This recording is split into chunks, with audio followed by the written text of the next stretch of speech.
Hi, I'm Tolga, also known as the Whisky Snob. Thank you for joining me for a video tasting. Today's tasting is going to be focusing on the Hakushu 12-year-old from Suntory. Now, I have to admit that I was a bit...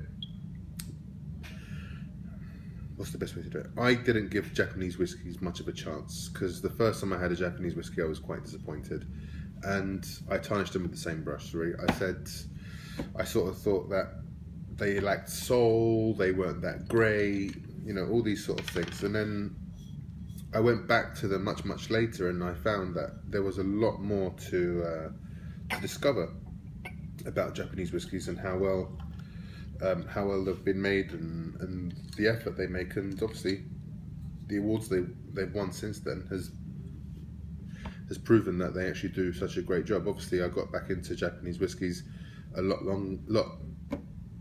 earlier than they started winning awards with, but it goes to show, you know, you can't be single-minded or closed-minded about whiskey. You have to give them a try. You've got, you know, even a distillery sometimes produces two bottles in a range, and one might be rubbish and the other one might be great.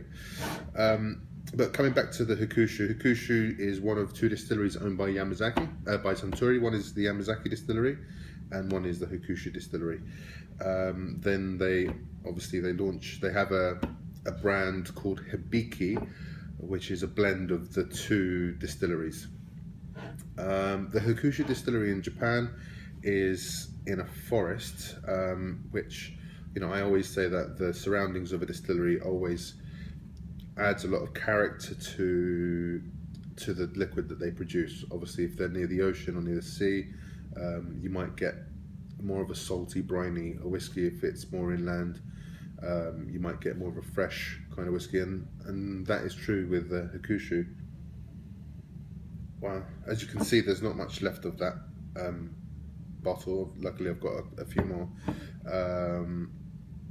It's this Hibiki 12-year-old is 43% in alcohol, so it's not very strong. Nose is quite good.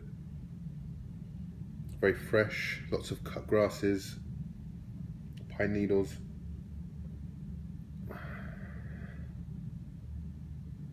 A bit of barley, and some citrus.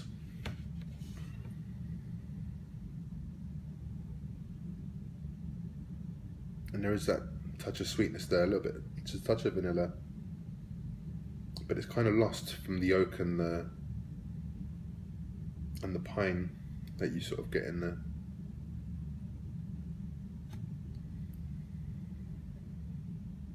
It's definitely whiskey that I enjoy to nose.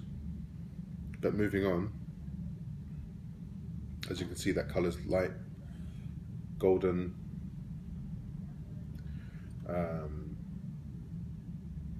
It is a lovely fresh whiskey, and as you go back into it again, you get that fresh cut grass, barley, a little bit of grist.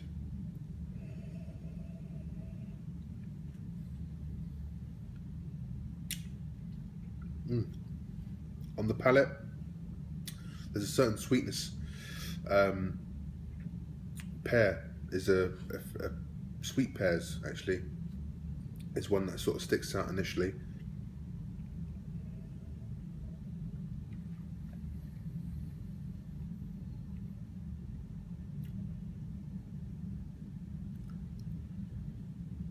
It's a little spicy.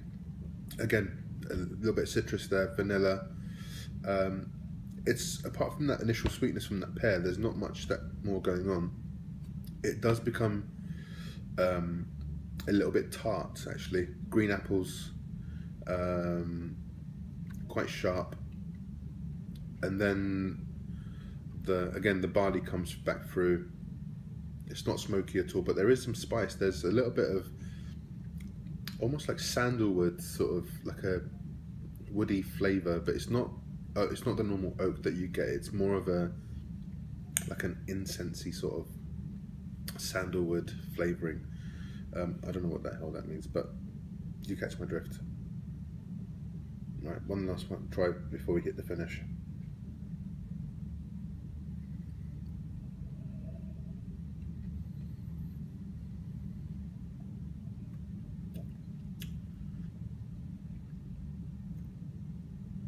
finish is a medium.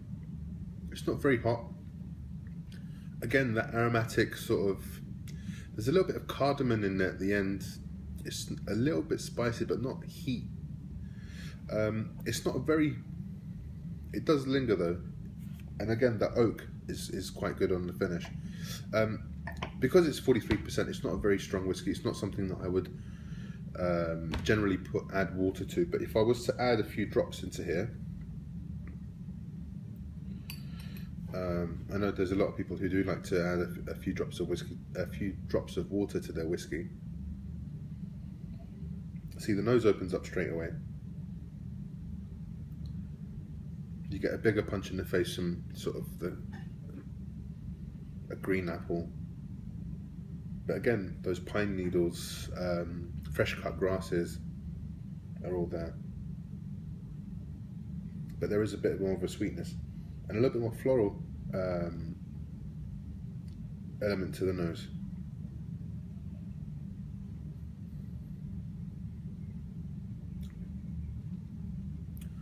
The palate becomes brighter. It's fantastic. It's a lot sweeter.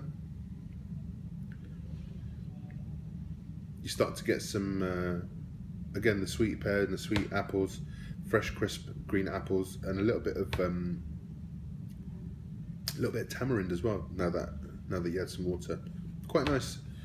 The finish is affected a little bit. It's obviously, it becomes a bit lighter, a bit shorter, not as spicy, but all round, it's a decent whiskey.